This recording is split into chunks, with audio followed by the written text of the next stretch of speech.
Bonjour Gilles. Bonjour Sébastien. Merci de nous recevoir sur le stand de Yamaha au Paris Audio Video Show. On est dans une ambiance super sympa, très cosy. Je crois que vous avez fait un partenariat avec Ligne Rosée pour l'occasion. Est-ce que tu peux nous expliquer Exactement. le principe en fait, Bienvenue à la maison déjà. Merci. Oui, effectivement, on s'est rapproché de Ligne Rosée parce que l'objectif c'était de théâtraliser et surtout de travailler l'expérience consommateur. D'accord. Bien sûr que chaque année on vient au Paris Audio Video Show avec des salles de démo, etc. Mais on s'est dit pourquoi pas travailler plus sur ce côté vraiment expérience client et de se dire oui, je peux me projeter chez moi. Par exemple, c'est ce genre de produit, mini chaîne qui irait parfaitement bien sur mon bahut ou une enceinte connectée, bref. Et donc on a voulu travailler ce côté-là. Donc sur le PAVS cette année, on a 4 espaces. On a un espace salle à manger, un espace salon, un espace pièce à vivre avec une chaîne IFI, la fameuse série 5000 qui est présentée. Oui. On a même poussé le vice, on est allé jusqu'à la chambre à coucher. Ouais, dans cette chambre à coucher, il y a un lit magnifique. Exactement. Dans cette chambre, on va retrouver Musicast 20 en stéréo sur l'ensemble des chevets. Les petites qui sont là. Les voici, aussi bien en noir et en blanc, enceinte qu'on peut connecter avec un caisson. Donc bien sûr, donc il y a tous ces univers. Alors pourquoi Ligne Rosée ?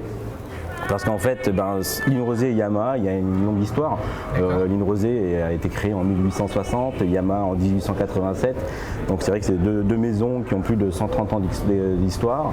Et on s'est dit qu'on va aller chercher, tout comme Yamaha, un vrai savoir-faire, aussi bien dans l'ameublement que sur le côté audio.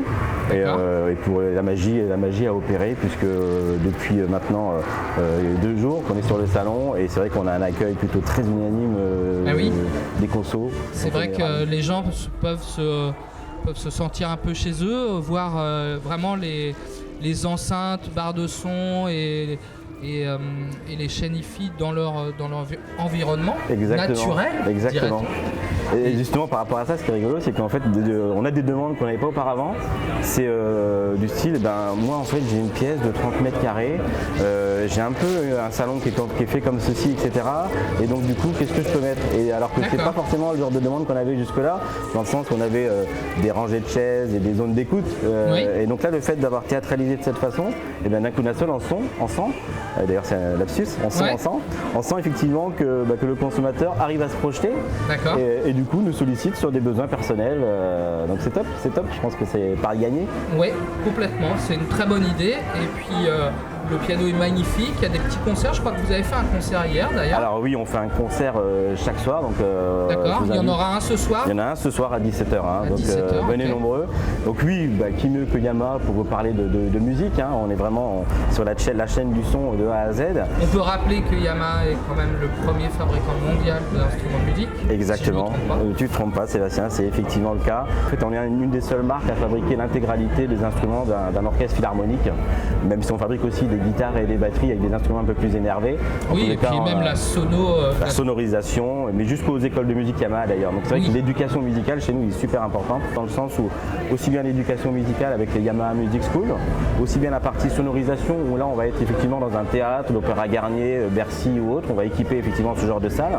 Mais et aussi, ce qui m'intéresse aujourd'hui, bien sûr plus que tout, et au PAVS, c'est les produits home audio, donc l'électronique grand public comme on l'appelait auparavant. Pour retrouver chez soi.